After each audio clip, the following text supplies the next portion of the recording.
तो दोस्तों एक बार फिर से स्वागत है द ब्लडी मैन की नई स्टोरी में। आज की स्टोरी है खूनी दुल्हन की। तो चलिए सुनते हैं इस मज़ेदार इंटरेस्टिंग कहानी को। सर्दी की रात गांव के किनारे एक सुनसान हवेली में चारों ओर घना सन्नाटा पसरा हुआ था। कोहरे की परत के ऊपर परत बिछी हुई थी। हवा में एक अजीब सी सिरहन थी, मानो कोई अनहोनी होने वाली हो। इस हवेली को लेकर कई कहानियां प्रचलित थी, जिनमें सबसे डरावनी कहानी थी खूनी दुल्हन की। कई साल पहले इसी हवेली में माया नाम की एक खूबसूरत लड़की की शादी होने वाली थी। माया का दूल्हा विक्रम था, एक अमीर और घमंडी इंसान। वह माया से प्यार नहीं करता था, बल्कि सिर्फ उसकी दौलत के लिए उससे शादी कर रहा था। शादी की रात माया दुल्हन के लिबाज में सजी हुई थी। उसकी आंखों में भविष्य के सुनहरे सपने तैर रहे थे, लेकिन उसे क्या पता था कि वह रात उसकी ज़िंदगी की आखिरी रात होगी। जैसे ही बारात हवेली में पहुंची, विक्रम ने माया और उसके परिवार के साथ एक भयानक छल किया।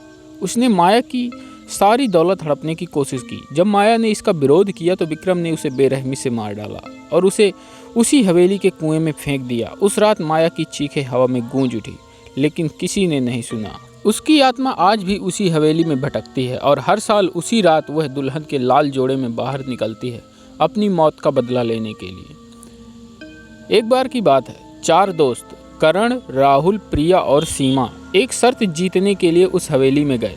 शर्त यह थी कि जो भी रात के 12 बजे तक उस हवेली में रुकेगा वही जीत जाएगा। वे सभी हंसते खेलते हवेली के अंदर दाखिल हुए, लेकिन उन्हें क्या पता था कि उनकी हंसी जल्द ही चीखों में बदल जाएगी। हवेली के अंदर का माहौल बहुत भयानक था। दीवारों पर जाले लगे थे और हवा में एक अजीब सी बदबू थी। जैसे ही घड़ी में 11:55 हुए, अचानक एक पायल की आवाज़ गूंजने लगी। चारों दोस्त डर गए। पायल की आवाज़ धीरे धीरे उनके करीब आने लगी। तभी उन्होंने सीढ़ियों से उतरते हुए एक परछाई देखी। वह एक दुल्हन थी जिसने लाल लहंगा पहना हुआ था, लेकिन उसका चेहरा दिखाई नहीं दे रहा था। राहुल ने हिम्मत करके टॉर्च उस परछाई पर डाली। टॉर्च की रोशनी में उन्होंने जो देखा उससे उनकी रूह कांप उठी। दुल्हन का चेहरा नहीं था, बल्कि एक खोपड़ी थी और उसकी आंखों से खून टपक रहा था। वह दुल्हन अपनी लंबी काली उंगलियों से हवा में कुछ लिख रही थी। मेरा बदला अधूरा है। प्रिया और सीमा डर के मारे बेहोश हो गई, जबकि करण और राहुल भागने लगे।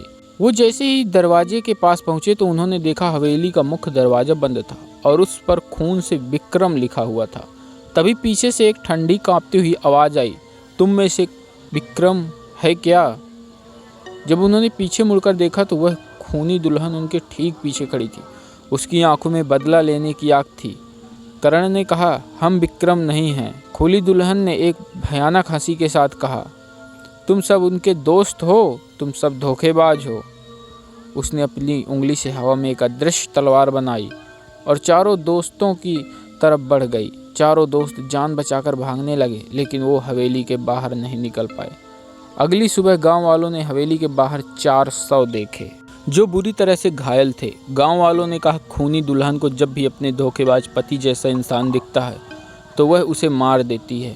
उस दिन से किसी ने भी उस हवेली की तरफ मुड़कर भी नहीं देखा।